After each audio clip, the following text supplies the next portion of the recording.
Well, what is going on, everybody? What is going on? Welcome, everybody, into the Overreaction Buffalo Postgame Show, brought to you by the Market Dominator team on the Buffalo Rumblings Vidcast Network, presented by Picasso's Pizza. Treat yourself to the most flavorful pizza on game day. Picasso's, we are Buffalo Pizza, shipping local and nationwide. Order online at picassospizza.net. It's good to have every single one of you. As I said, welcome. My name is Joe Miller. I'm the voice of the Overreaction Buffalo Postgame Show. You can find me on Twitter at Joe Miller Wired. The Buffalo Bills go into Baltimore and gut out one of the wildest wins I can remember since maybe the greatest comeback in NFL history. Clearly, this game was, far less important than that playoff game that Frank Reich led the Buffalo Bills to victory. But I think you understand what I'm saying. From my memory, my recent memory of the Buffalo Bills, this was one of the wildest wins that I can remember. We've had chances and times. I'm reminded of the Steelers game where Stevie dropped the pass to win it, and other moments like that. But this one was pretty incredible. 23-20, the Buffalo Bills dig deep as anything you have ever seen to walk out of Baltimore with a win. Victory Monday is once again upon us. Victory Tuesday, Victory Wednesday. It's just a good victory week. Good victory week with good vibes going into our next football game against those Pittsburgh Steelers at home. I will be there. I hope you will too. So if you are here with me live right now, and there's a whole bunch of people in the comment section, whole bunch of people watching me live. Welcome to everybody in the chat. Welcome to everybody who's watching me live. Welcome to everybody who is listening later on this week in podcast form, the thousands of you that will consume this in audio version at work, whatever. Thank you. I'm very thankful to have you, every single one of you. Please do me a favor, like and subscribe, whatever platform that you are consuming this on. If you're watching on YouTube right now, please hit the like button. Twitter, Facebook, same exact thing. I'm excited because I know you've got options. There's a ton of amazing Bills content out there. So as we like to say, whether this podcast, finds you around a cup of coffee, at the gym with your AirPods in, on the drive to work, or watching me live right now, let me just say one more time, welcome. It's good to have you. We are, as I said, Super Chat Live. So this is a recording of a podcast. If you want to get my attention, and I did have a Super Chat to start the show before I even came on live from Jennifer. Jennifer Elliott threw a Super Chat out there. And Jennifer, did you say you did? She said, can't remember who always says this ain't that. At one point, this definitely felt like that. Sure glad it's not. Go Bills. So we've already got a Super Chat in the books, but if you are watching me live and you want to get my attention, please do that, just because it'll glow on my screen. I'll be able to see it. But before we get this show officially started, let's hear from the show sponsor, the Market Dominator himself, John Spaschek. Hello, Buffalo football family. I want to say thank you for tuning in to one of the greatest podcasts we have going today, The John Phoenix Show, hosted by Joe Miller. These are my good friends, and I really appreciate the way that they attack the podcast. They connect with you as a fan. They break the game down with excellence. They teach, they educate, and they bring fun to the table for us to experience a little bit more of our favorite Buffalo football team. So folks, this is what we do in real estate as the Market Dominator and the Market Dominator's team. We bring to you not only fun, but we seek to educate, to advocate, to negotiate, and to dominate in this competitive market. So if you want to win the way our team is winning, you reach out to me directly and I'll respond. 716-570-3298. Let's go, Buffalo. Let's go, Bills. That's John Spaschek, the Market Dominator. As always, if you are in the market to buy or sell a home, please give John a call. This is his cell phone number, 716-570-3298. And if you're feeling a little bit squirrely, we did this on the Phoenix Show a couple weeks ago. Send him a text right now and just say, go Bills. 716-570-3298. Send John a text. It was hilarious last time we did it. It was like 24 of you actually texted him. Yeah, let's run that back. That was fun. This game as I'm rubbing my eyes. Bills Mafia. I am exhausted. Frankly, I'm exhausted mentally, physically, emotionally just drained, exhausted, and it's not because I had the best weekend of my life. It's not because I went out and partied on Saturday night and stayed up too late. I'm exhausted because that game took a lot out of me. And to be honest, I don't even know where to necessarily begin or end. I'm somewhat unsure of the middle of this whole entire thing. And quite frankly, you know, what I've got in my notes is that I'm completely in awe of what I watched in this football game. And because of that, I almost 1000% expect this show to kind of make no sense, because the game by and large didn't make any sense either. And I've got a ton of notes. I've got a lot of notes. I've got 2 shows worth of notes. And it's not because I've got a lot of notes. It's because there were literally 2 different football games played in Baltimore. Two different football games played by the offense, 2 different games played by the defense. And it was incredible to watch. I mean, obviously all of you were right along with me. So I've got notes, and then I've got new notes. I've got pregame thoughts. I've got, oh crap, mid-game thoughts. And I've got post-game thoughts or second half thoughts. And then I've got post-game more thoughts. This is going to seem like an ADD rambling, like lights flashing squirrel nightmare for some people. I think. I hope not. I think I've done a pretty good job of organizing what I've got, but it has the potential for you guys to leave this thing going, I just watched something. I'm just not really sure what I watched or listened to. Literally, I'm not the only person, and it's funny because Pat Moran from the Talking Buffalo podcast put a tweet out, and he said that he actually gave it away. He said that he showed a screenshot of a text conversation he was having where at the point of the Duvernay catch off of the would-be sack of Lamar Jackson that he squeaked out of from Von Miller, scrambled around some more, basically chucked and ducked. He threw up a prayer. It was tipped, and then Duvernay caught it. Pat Moran said, that's game over. And literally, I had the same exact thing in my notes. I proclaimed game over in the second quarter. A game many people thought, or I should say a game that many people, including myself, probably would have turned off at the halftime and then go outside and yank down the Bills flag from the flagpole and then proceed to mow the frozen grass, as Howard Simon likes to say, in an attempt to expel your own embarrassment and aggression. But no, not this game. Not today. We have learned, fam. We have learned, Bills Mafia. We now know better that any team with JA17 on it is not a team that we need to give up on, and nor will we. We have another super chat. Super chat comes in from Gary Godshaw. Gary, so good to have you. Thank you so much. 3 stars. Who are yours? Milano, Poyer, and Allen. I'm going to get to those. You got to stick around for a little bit, Gary. Thank you for the super chat. I'm not going to give it away, but if you guys want to put in the comments section who your 3 stars are, you absolutely can. And on this show, Gary, we call them the Dude Awards. The Dude. Great job, dude. Dude, you crushed it. Dude, you're the man. Or the Dude, we got to talk, because that wasn't it, bro.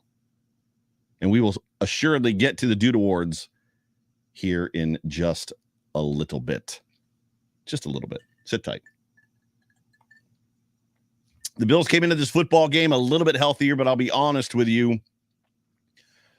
Playing Lamar Jackson without Ed Oliver and Jordan Phillips was a little bit concerning to me. But Mitch Morse was back. Ryan Bates was back. Gabriel Davis, we were told, is healthy by his own admission. Jordan Poyer was back. And almost miraculously, Dane Jackson was in this football game. So going in, I had hope. I wasn't doubting, like I told you guys on multiple shows, including this one. There's no team that we're going to face this season that I think is, unbeatable. In my opinion, we can win every game on our schedule. So I had hope going into this game, even without Ed Oliver, and knowing that we were still a little bit banged up in spots.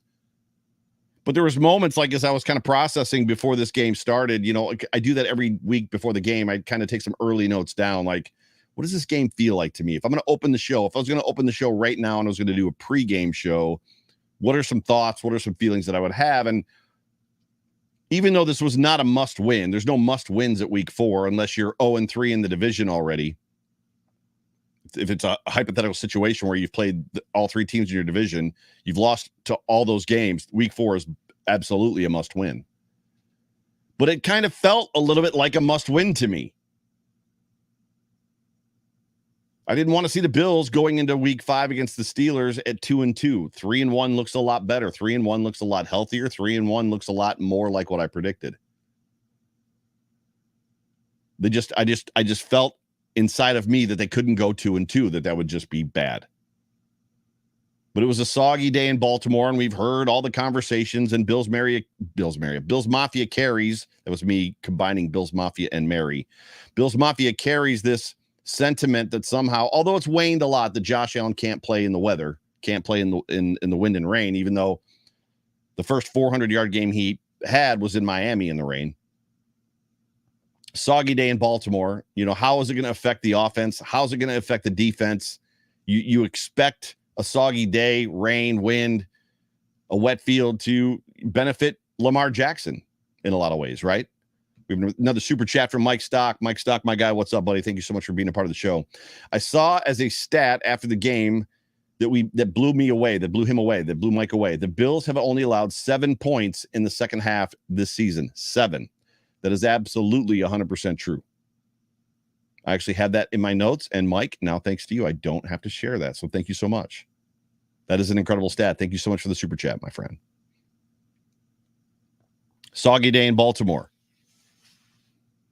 And there's an aspect for me that I wondered, is this a revenge game for Lamar Jackson? Is this a revenge game for Harbaugh for the 2020 divisional playoff game where we kind of embarrassed them? We shut them down.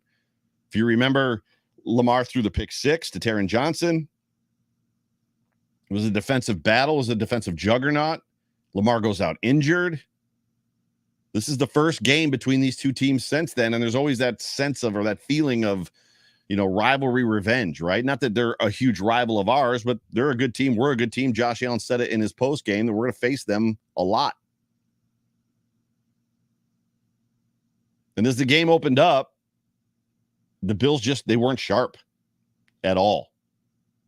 Drops, tip passes. Josh gets picked. I don't remember the last time I've seen Josh have his passes tipped as many times as Calais Campbell tipped him, but just that defensive line in general, or just all over the field. Devin Singletary fumbles the football. There was just basically nobody sharp. By the second time that the Bills defense dove at Lamar Jackson's feet, I was like, okay, I'm over this. Could somebody please have a conversation with these guys?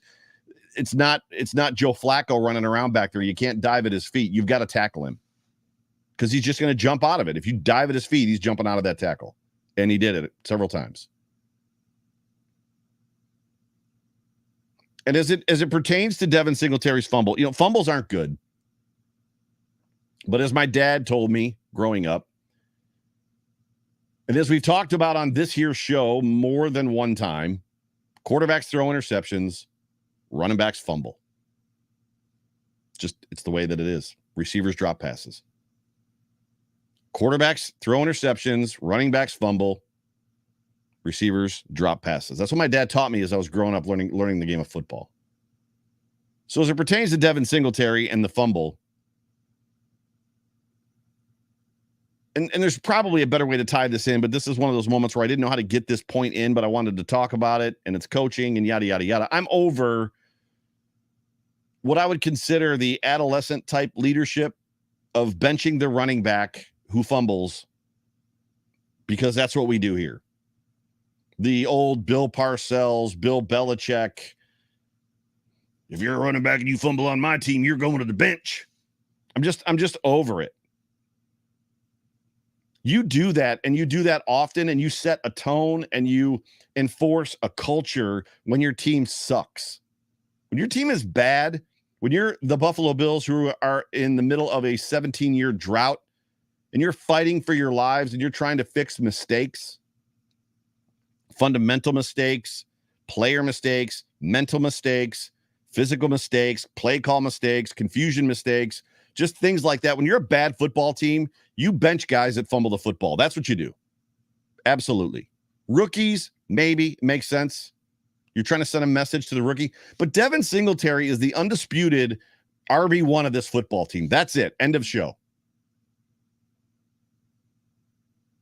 When your running backs are James Cook, rookie, who the game still looks way too big for him, Zach Moss, and Devin Singletary. Devin Singletary is your RB1. You might as well just consider him at this point LaShawn McCoy on this football team. He's going to fumble. It's going to happen. It's one of those things that running backs do. All you're doing, and Coach McDermott does not listen to this show, but if he were, or if I was sitting in front of him, I would tell him all you're doing is you're continuing to punish the team after the fumble. You think you're punishing Devin Singletary. You fumbled, Devin. Now you're going to sit on the bench for a series or two and take your medicine. And then the other guy goes out there and can't do anything, and the offense ends up off the field again with a 3-and-out. This football team is beyond that. And that's probably the only criticism that I have for Sean McDermott. It's just that's how you lead children.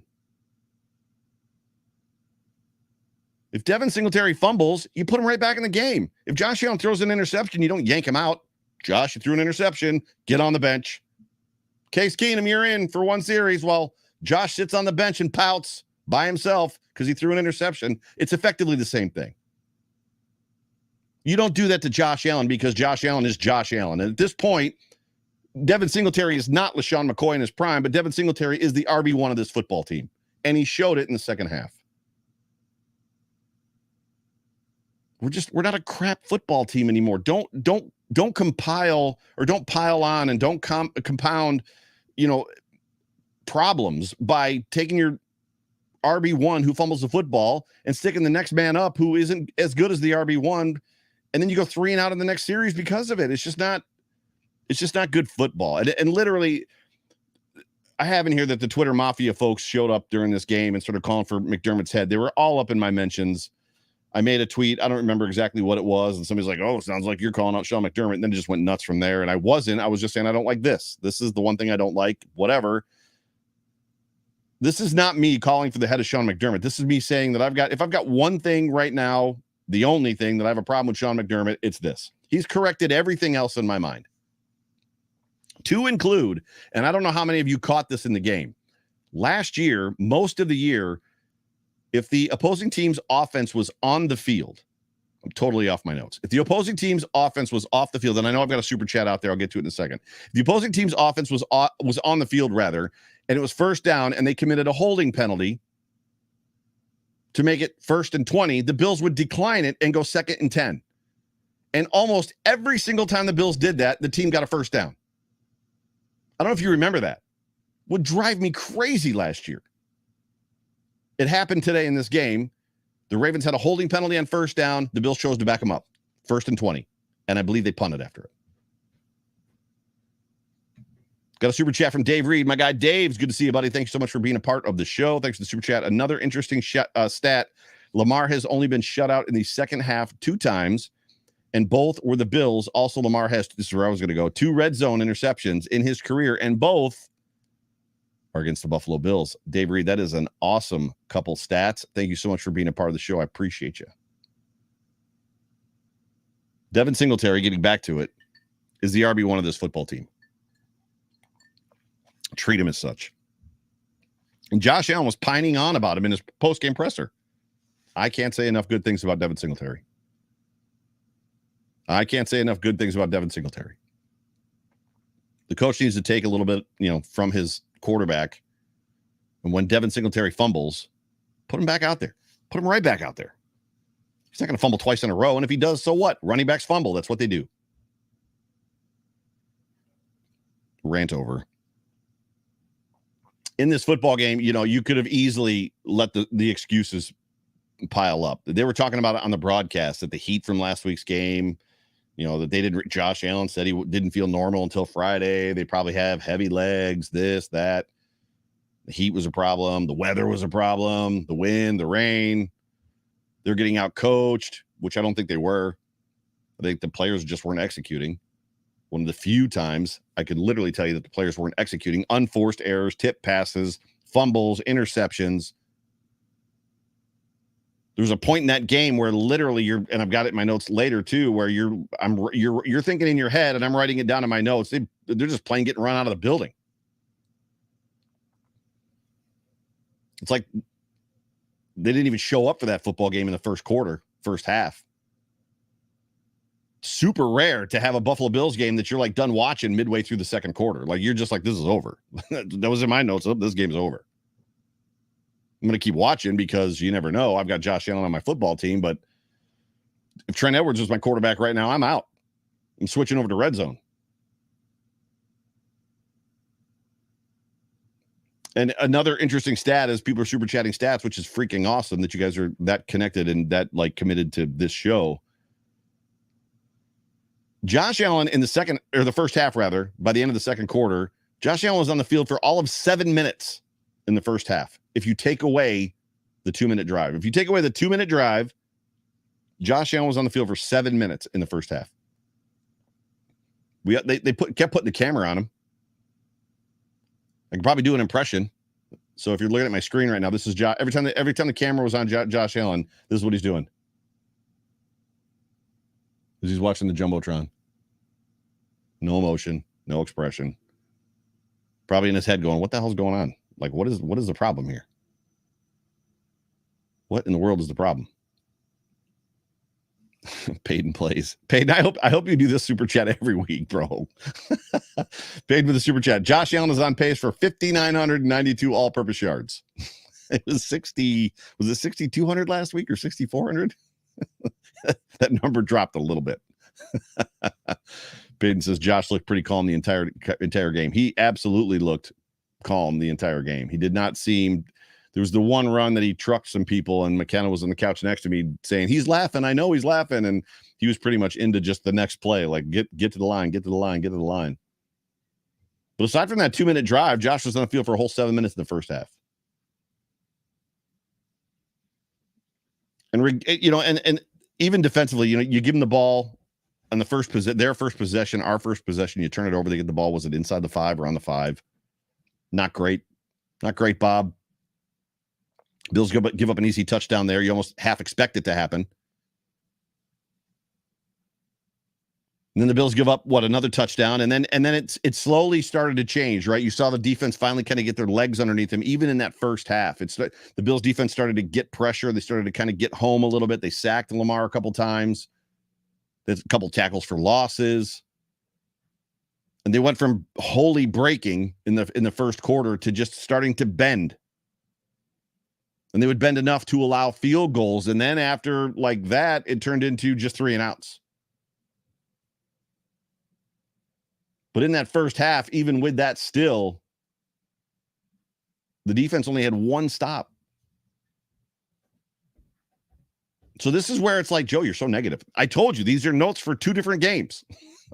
I've got negative bad notes, and I've got good positive notes. If you want to hear the good positive, stick around for a minute. It's coming, I promise. Roy Collins, I just looked down and saw this. 6,400 last week, Peyton says, but Roy Collins says, Josh actually slid today. He actually slid about 4 times. And then he went head first about 5. The defense had 1 stop in the first half. 1. It was just weird. Like I said, it gave you the feeling that the Bills just never showed up, which was a primer for my second half. And I already talked about this, which was going to be that the Bills just got ran out of the building today. There was a moment, and it was the moment just before the 2-minute drill. Just before the 2-minute drill in the first half, a buddy of mine texted me, and he's like, I cannot wait to hear you explain this one on the Overreaction show. To which I responded, yeah, me too, because I got nothing. I don't know what to tell you. I don't know what's going on in this football game. It was reminiscent. I would love to know how many of you, and I'm sure some of you saw my tweet, I'd love to know how many of you felt like, because for me, it felt like I was watching Josh Allen in 2018. That first half felt like 2018 Josh Allen. And by that, I don't mean that Josh Allen was throwing the ball all over the place and missing people. I mean that he was throwing the ball at receivers, hitting him in the hands, and they were dropping the football. It felt like Zay Jones and Robert Foster and Kelvin Benjamin were the receivers for this football team in that first half. Josh Allen's stat line in that first half was garbage, and it was wildly not Josh Allen's fault. You won't hear that narrative in media this week. You'll hear how Josh Allen struggled in the first half, but he didn't. I could pick on a lot of guys right here, and I've got one that's one of my down dudes. Dude, Jamison Crowder, award. But getting into that 2-minute drive at the end of the half, and then everything's looking up from here. Jordan Poyer makes a stop. Great stop on a defensive play, and the Bills get the ball back for the 2-minute drive, and then a huge touchdown. The relief, the oh my gosh, the overwhelming. Finally, right, monkey off the back. It almost felt like 9 seconds left to McKenzie was just huge. The only way we get the outcome we got is if that touchdown happens there. If it does not happen, this whole entire show is negative. Whole entire show is negative.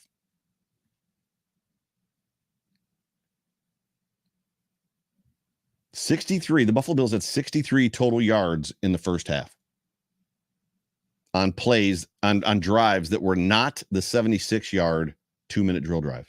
63 yards total in the first half between all of their drives combined until that drive for 76 yards, and that was on the broadcast. That's where I got that one from. So I'm giving credit to those who deserve credit. Pamela, I'll get to your comment here in a second.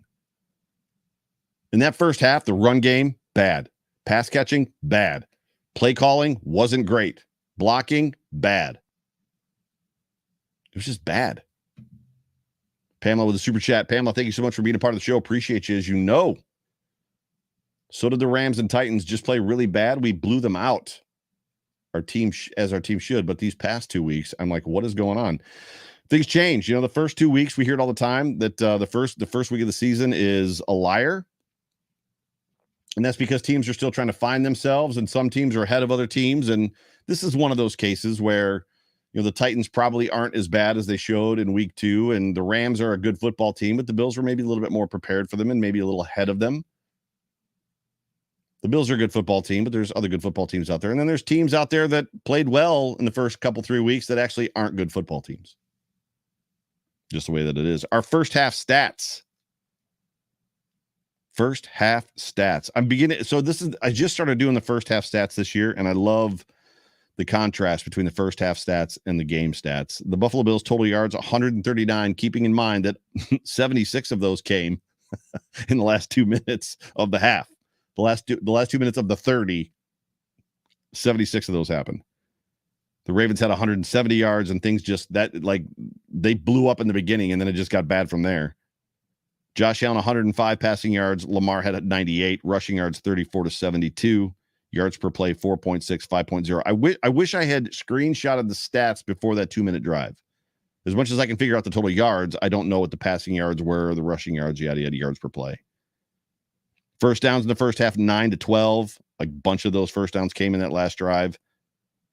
Third down efficiency in the first half, 2 of 6 for the Bills. Not great. Time of possession, 9-13. 9-13 for Buffalo. Again, two of those 9 in the last 2 minutes of the half. But then, Bills Mafia, the second half. Woohoo! Can we hear it for the second half? Let's go, Buffalo. Clap, clap, clap, clap, clap. The second half. They asked Josh Allen what happened. What did coach say to you? He's like, he didn't really say anything. We just decided as a team that we were going to go out there and be ourselves. You know what? It's 20-3. We're going to go, or 20-10 rather. It was just 20-3. It's 20-10. We're going to go out there and we're just going to be ourselves. We're going to go out and we're not going to press. And I'm thinking like, yeah, that's right. You go, boy. And then I was like, wait a second. If you're going to go out there in the second half and be yourselves, who were you in the first half? I didn't really think that. I'm just making a stupid joke. But the reality is when, Josh Allen is being himself, it's good for this football team.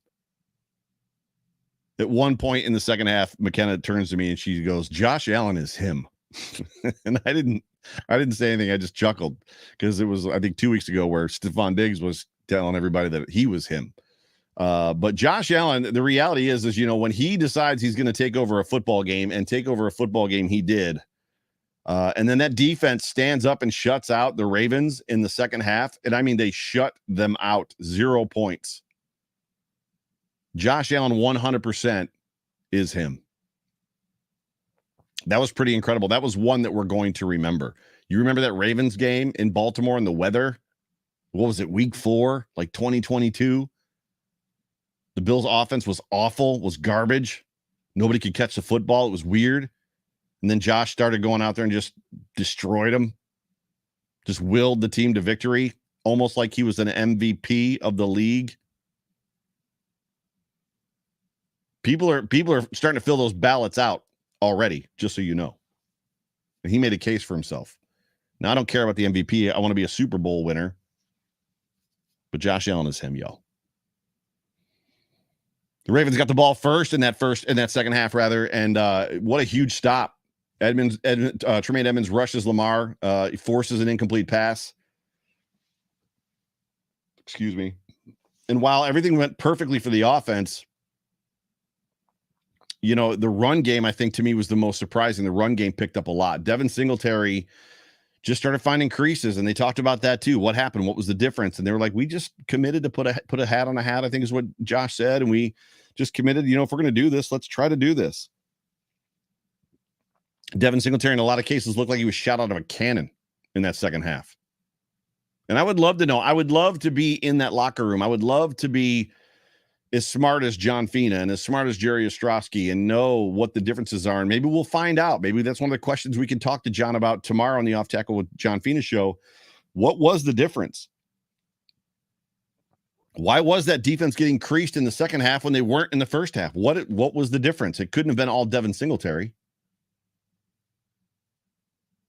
And it wasn't just Devin. Josh Allen was taking over where he needed to as well. He actually said that there was 4, I think they asked him, he said there was 4 call run plays for him, quarterback draws.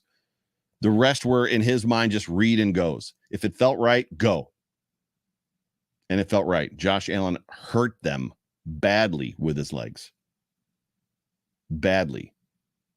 And then in the second half, there was where we were watching drop passes left and right all over the football field. There were huge catches in the second half. Huge catches. Stephon Diggs, Dawson Knox, Khalil Shakir. Just big catches. Devin Singletary. Jamison Crowder gets injured. And I'll be honest with you, I tweeted this. I'm going to stand by it. I've seen enough of Jamison Crowder. If I see the ball come at his face one more time, hit him in the hands and pop over his head because he can't catch it. It's just, how many times have we seen it? 4 times, 5 times between the preseason and the regular season? I've seen enough of 80. I don't need to see him anymore. I would much rather see Khalil Shakir at this point. Give me Khalil Shakir. Give me Isaiah McKenzie. And if Crowder wants to catch punts, great, but I don't need to see him as my first rep slot guy. I just don't need it. In my opinion, he's a liability. He doesn't have the hands, whether he's not used to catching Josh Allen passes, because let's be honest, Josh Allen fires the football like nobody else does. He did it several times in the first half where he just fired the ball straight through. He fired a touchdown straight through Stephon Diggs' hands. The ball's wet. Stephon's gloves are wet. It's wet outside. The wind's blowing. Josh Allen about 4 or 5 different times rifled the ball as hard as he possibly could, several times through players' hands. So maybe it's, and I'm as much as I'm faulting Josh for that, the reality is the receiver has to catch it. And even on days when the sun is shining or if they're in a dome, Crowder doesn't more than he does. Somebody, I think I saw tweeted that it seems like it's possible he has more drops than he actually has catches. And if that's where we're at, get me Khalil Shakir. Get me Isaiah McKenzie. I just want to see 6-10. All I need to see is 6-10 on the field from here on out. The Buffalo Bills, though, found themselves in the second half. They absolutely found who they were. They went out there and they did exactly what they said. We're just going to go out there and be ourselves. And that's what we saw. And this game turned around, and it turned around in a hurry. And in no small part because of the defense. The defense was on fire. There were people lighting up Tremaine Edmonds. This guy, here we go again, blah, blah, blah, blah, blah. And then in the second half, he came out and dominated. Him and Matt Milano were a force together in that game. Yes, there was the one run where he reacted a little bit late. Edmonds did on the Jackson first down. And I'll be honest with you, I thought it was going to, that was going to be the game. It wasn't. It was actually the last drive they had when they went to try to go for the touchdown, and Jackson was picked off of the end zone. But for the most part, Tremaine Edmonds was playing great football again. Tremaine Edmonds is making a case for himself week after week to be re-signed by this football team, as is Jordan Poyer. Jordan Poyer slammed the door on any conversation about letting him walk after this season. Without Micah Hyde in there, he is the undisputed leader of that defensive backfield. And he is showing up in incredible ways. Incredible ways. Shaq Lawson flashed. Greg Rousseau flashed, right? AJ Epinesa, once again, was a little bit invisible. I don't know what's going on with that young man. I feel like AJ Epinesa should be dominant. We could talk about the reffing, the officiating in this football game, the amount of holds that were not called. Boogie Basham was held blatantly, shoulder pad on a play. The Jordan Poyer's last interception, I don't know who was coming off the edge, the strong side edge, but he was being held relentlessly, and that was the play where Lamar threw the interception to Poyer on the last play, the Ravens' last play. Also not called. It was incredible, the amount of things that were not called. As much as Ian Eagle was losing his mind about Jordan Poyer getting there maybe a little bit early on that last defensive stop for the Ravens in the first half that led to the Bills' touchdown, he had no problem with the Ravens defender getting to Isaiah McKenzie early that caused Isaiah McKenzie to drop a ball, force a 3-and-out, and then the Ravens went down and scored. No problem with that one at all. It was a little weird. The officiating was bad in this football game, which is abnormal for a Jerome Boger officiating crew. Normally, they're pretty spot on. They're pretty good. But when you settle it all, when you lay it all out, when you put it all down, when you finish all the conversations, Baltimore had their chances. And they didn't beat themselves. And they didn't get broke by the officiating, despite the one roughing the passer call that Josh begged for and got. Need I remind you, he begged for about 6 others and didn't get them. The one where the defender went low at his legs, I think it was Jason, or was it Pierre Paul, or I don't remember who it was, went low at his legs. He's screaming for a flag, and Jerome Boger's like, he got pushed into you. Like, that wasn't his fault. They weren't just giving him calls like they used to do Tom Brady, or they still do to Tom Brady. The Ravens got overwhelmed in the second half by a much better football team, and that much better football team was Josh Allen. And oh, by the way, they got overwhelmed by not only Josh Allen, who's one of the best quarterbacks, if not the best quarterback in the league, they got overwhelmed by the best defense in the NFL as well. They got beat, period. When the Bills decided they were done beating themselves, they went out there and they beat the Ravens. The Bills had 2 W's today. Quote me on this. The Buffalo Bills won 2 games. They beat themselves, and then they beat the Ravens. The Buffalo Bills went out and beat themselves, and then they turned around in the second half and they beat the Ravens. But it wasn't me losing hope in the first half. It wasn't me thinking of turning off the game. It wasn't me arguing with myself to not turn on the Red Zone channel. Surely it wasn't you either, for being honest, just for a moment. Josh Thomas, I don't know what's going on and why you're showing so many crying emoji faces. You can stop, or I'm going to put you in timeout.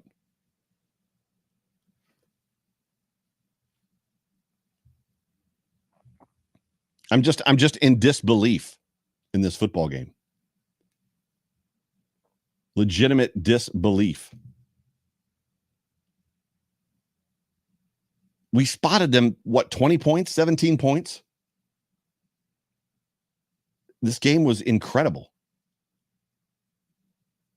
Unfathomable, unbelievable, improbable, incomprehensible. Pick a wordable in there. A wordable. Pick whatever you want to pick. It was the worst first half of football we have seen from this team in a very, very, very long time. And then just like that, determination, grit, guts, they became that team that nobody wants to play, and they shut out the Ravens in the second half, shut them completely out, closed the door on them. Unbelievable. What a game. What an absolute monster of a football game. Ladies and gentlemen, let's talk about for just a moment, if you would hear me out, the Western New York Beer Trail. Hey, Bills Mafia, we all know that Buffalo is a drinking town with a football problem. And just like an Allen to Diggs touchdown pass, I've got the perfect pass for you, the Trail Pass. That is the Western New York Beer Trail, and the 2022 Trail Pass is your passport to great local craft beer and other craft beverages in Western New York. When you purchase and use a Trail Pass, you can get 2 half-price beers at 42 different area breweries, bottle shops, pubs, including a meadery, a cider works, and a distillery, and you score over $350 of savings inside the pass. Just like a Bills-Patriots playoff game, you score every time you use it. The 2022 Trail Pass is good now through the end of the year. And the year's coming up, they'll have another Trail Pass, obviously, in January. And it's available along with other beer trail items at the website, www.westernnewyorkbeertrail.com. Click on the shop tab, enter the code right there, the voice 20, and you receive 20% off. Now, to this point, I'm told that none of you have used this code. So please go to Western New York Beer Trail, support the sponsor of this show, put in the voice 20. Let's get at least one in there. But if you like beer, this is where you want to be. And if you're in Western New York, you can also purchase it at the Totally Buffalo store in Amherst, Orchard Park, Buffalo Gift Emporium in Tonawanda, and the One-Eyed Cat Brewing in Williamsville. We at Western New York Beer Trail are proud to support everything local, craft beer, small business, and local charities. Shows just like this one. Western New York Beer Trail. Drink local, support local. We'll see you on the trail. My guy, Tom. Appreciate you, dude. Thank you so much for sponsoring this show. You are the man. So the story of this game, I got the story of this game, and then I've got the Dude Awards, and then I've got your tweets, and then I'm going to get you guys out of here. The story of the game is going to be super, super short. I told you I had a ton of notes. I had two games worth of notes because of this stupid game. But I just want to take a moment to talk about dispelling statistics. So we heard all for the last couple of weeks that the Bills, 0-7 in one-score games. They can't win close games. Nobody wants to talk about 2020 when they won a bunch of close games. They only want to talk about 2021. So the last 7 games, the Bills are 0-7 in one-score games. And you saw content creators and media people and national media people and people on Twitter and Facebook talking about how the Bills can't win close games. And I just want to submit another thought to you. Because you're also talking about a football team that leads the NFL and has for some time, leads the NFL in points of differential in wins, which means that when they beat people, they beat them better than anybody else does. And it's generally by multiple possessions. Better than 10 points. When they win big. Well, what does that mean? How can a team that wins big every time they win, but never be able to win a close game, what does that tell us? What's the story? Does it mean that they're not as good as we think they are? No, that's not it. The Bills are good. The Bills are very good. They're a team that doesn't just win, they crush their opponents. Crush them. When they win big. It also means when they lose, they typically aren't getting crushed. So you're talking about a football team that when they put a W on the scoreboard, when they put a W up on the board, it's by 10 points, 12 points or more, multiple possessions. And when they lose, they're getting beaten by less than 1 possession. Are there outliers? Yes. Clearly, the Colts game last year when we got the ball was ran down our throats by Jonathan Taylor. There's outliers, but for the most part, for all intents and purposes, when the Bills lose, it's by 1 possession. They're not getting crushed. They're usually pretty hard-fought contests that come down to the wire. And generally, games that come down to the wire are decided by 1 possession. Imagine that. So if when you win, you're absolutely destroying teams, and when you lose, you do so by a single possession, does that mean you can't win close games? Or does it mean that if you're not annihilating somebody entirely, You're playing them down to the wire and just coming up on the wrong side of the W. Because that, to me, is what I think it is. I don't think it's a situation where there's a coaching problem or a gut problem for this football team. And if it's a close game, they can't win it. I think it's just a hard-fought battle. And we're either going to bury you, we're going to stomp a mud hole in your ass, or we're going to play you to the bitter end. And if you win and you beat us, congratulations. But the reality is the Buffalo Bills showed an amazing amount of guts and heart in this game. You know, it's fun to talk about learning how to win. It's fun to talk about, we learned something in this game, or, we're going to take something from it, or blah, blah, blah, blah, blah, yada, yada, yada, that type of stuff. It's fun to talk about that type of stuff. I just put somebody in timeout and I lost all my comments. There it is. Sorry, I've got a troll in the comment section. I apologize, everybody. So I just lost my train of thought. I'll just get the super chat. Eric Farrell with the super chat. Eric, thank you so much for the super chat. Thank you for being a part of the show. Great show, Joe. I thoroughly enjoyed the last minute when we calmly sunk the dagger into them and they started bickering. There was some straight out fighting going on the sidelines of that Ravens game. They were straight up fighting. Straight up fighting. But if you want to live and die by the narrative that somehow the Bills are a bad team because they can't win, close games within 7 points, it's a ridiculous conversation. It doesn't mean a team sucks. It means that they're fighting tooth and nail and they're taking you right down to the wire. I think that's where I left off. I'm sorry, everybody.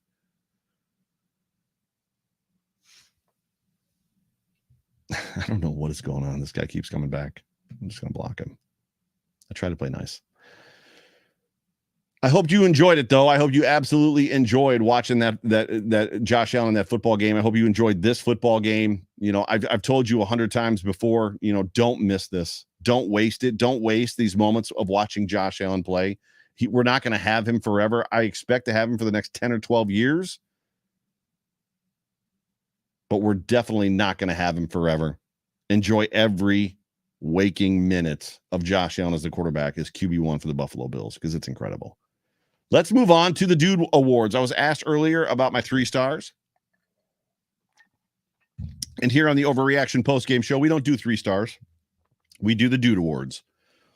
So the Dude Awards are effectively this. If you played good and you had a good game, then it's like, dude, you played great. If you did not play good, then it's dude, you got to get better. You just got to be better. So my first Dude Award goes to Josh Allen.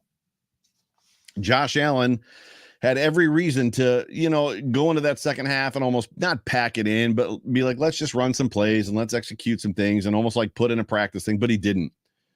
I kind of blamed Josh Allen last week for not taking over when I felt like he should. I felt like last week against the Dolphins, there were times that he could have ran and imposed his will with his legs on that team, but I know that we're trying to save him. We don't want him running a lot. He did that in this football game. He saw those windows and basically just pressed them and put them into the ground by himself. Josh Allen played a heck of a football game. Jordan Poyer is my second Dude Award. Dude, this, I talked about it early. If they let him walk, I get it. It's a business. I understand the reasoning. Okay. But man, how can you let this guy walk? Jordan Poyer is the real deal. And I would love to see Jordan Poyer retire a Buffalo Bill. He not only made splash plays, he imposed his will on this football game. 2 interceptions, bunch of pass breakups, tackles. Jordan played a heck of a game. Matt Milano would be another Dude Award for me. Matt just plays well against these Ravens. He does a good job. Doesn't get caught up. That solo tackle that he had that Lamar couldn't believe that he couldn't beat him. I was holding my breath. Because Lamar Jackson is that guy that, like Devin Singletary, can make a dude miss in a phone booth and make you look silly, break your ankles. I think he has broken the ankles of Matt Milano in the past. Why do I feel like there's a picture or a replay that I remember of Matt Milano getting his ankles broken by Lamar? Matt Milano played a great game. Now for the Dude Awards. And 2 of these you guys are going to agree with. I've already talked about one, Jamison Crowder. I'm not going to belabor it. I'm not going to talk about it. I just don't need to see 80 in the offensive lineup any longer. For me, I'm good with it. I forgot to talk about the stats, by the way. I'll get to that after this. Punt return's great. Otherwise, I don't need it. And I love Zach Moss, but first down, ran into the back of the offensive line. Second down, ran into the back of the offensive line. I think there was another play where he ran into the back of the offensive line. I think he dropped a screen pass. It just wasn't a great day for Zach Moss. And then Gabe Davis, this is one I told you guys you probably wouldn't agree with. I love Gabe Davis. Brother's got to hold on to the football, right? I mean, my guy's got to hold on to the football. Come on, bro. Just hold on to the football. He dropped 3 passes today. That's just so unlike him. So I expect Gabe Davis to bounce back, but for this game, for me, there's a little bit of a dude. Come on, be better. We know you can. End of game stats before I read your tweets, which are coming up here in a second. Josh Allen finished this football game 19 to 36, and a lot of those were drop passes. He probably could have easily been 80% for 300 yards. 213 yards, 1 touchdown, 1 interception. Josh Allen led the way with rushing, 11 for 70 yards. Devin Singletary, 11 for 49 at 4.5 per carry. Zach Moss, 3 for 6. 3 for 6. Stephon Diggs led the way in receiving, 4 for 62. Devin Singletary, 4 of 47. Dawson Knox, 3 of 40. Dawson had that one catch along the sideline was fantastic. Khalil Shakir, 2 for 23. That one run that he had, the long for 11.5 yards, was brilliant. It was a brilliant run. He didn't even look like a rookie. Isaiah McKenzie, 4 for 21 with a touchdown. I'm guessing he went out with a concussion.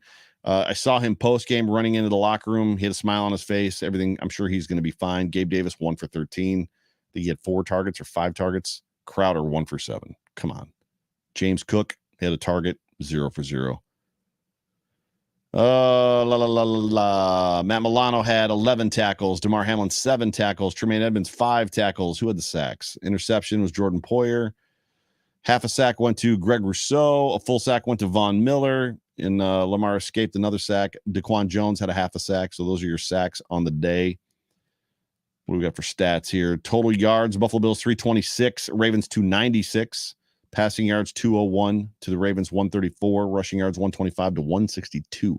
That Hill, the dude that came in at the end and got hurt, that dude was scaring the crap out of me for the Ravens. I think it was Hall. Was it Hall? Hill. Justice Hill. Dude was like running all over the Bills off defense. Yards per play 5.3 versus 4.6. First downs 22 to 22, right? Straight up even. The Bills, third down efficiency, not great. 4 of 11. The Ravens were 6 of 13. Fourth down efficiency, 1 for 1. The Ravens were 1 for 2. Total play 62 to 64. Balanced. Sacks allowed 1 and 2. Punts 3 and 3. 4 penalties for 31 yards for the Bills. 9 for 70. I guess they got whacked, but they did a bunch of offensive false starts and shifts and illegal man downfield type stuff, right? There weren't very many holding calls. I think there was one, even though they were holding on most of their plays. But that's a conversation for another day. Time of possession, Buffalo Bills 21-50. The Ravens 38-10. Incredible. Absolutely incredible. Here we go, Bills Mafia, listeners of the Overreaction post-game show. I sent out a tweet, as I do after every Buffalo Bills game, and I say, how does that gutted out win have you feeling, Bills Mafia? Tweet me and let me know. Reading your tweets live on the Overreaction post-game show at 8 p.m. The first one comes from Bill Pienka at Bill Pienka, Pientka. This team proved they can overcome adversity today. This is a team that can win ugly even when they don't have their best stuff. Despite weather, injuries, drop balls, and fumbles, they stepped up in the second half when they needed to and took it to a good Ravens team. Exactly. That is perfectly well said, Bill. I appreciate you. Thank you so much for being a part of the show. Kevin Stanford at Kevin Stan4D. Loved it. To come back from 17 down, second half performance was superb in those conditions. That was a tough fighting football game. Hope the injuries are not too bad. Jordan Poyer, I heard, got x-rays after the game. Haven't heard anything other than I've heard he's okay. That's not confirmed, but he was doing post-game interviews and had the Bills social media phone and stuff like that and was running around having a good time. So I think he's okay, but I heard he did have x-rays. I did not hear as to what he had x-rays on. Vaughn says, burn it all at Scott Munsner, I think is what that is. Really proud and some more confidence. While I wish we had come out and smacked the hell out of them, I think this was a must win in this style. Learn that you can pull yourselves up and come back. I agree with you on that one.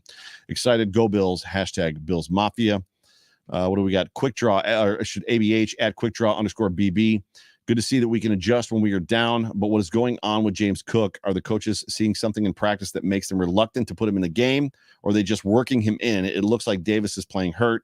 He also doesn't look himself. We talked about this a little bit. I agree with you on Gabe Davis. And I think James Cook, I think the game is just too big for him right now.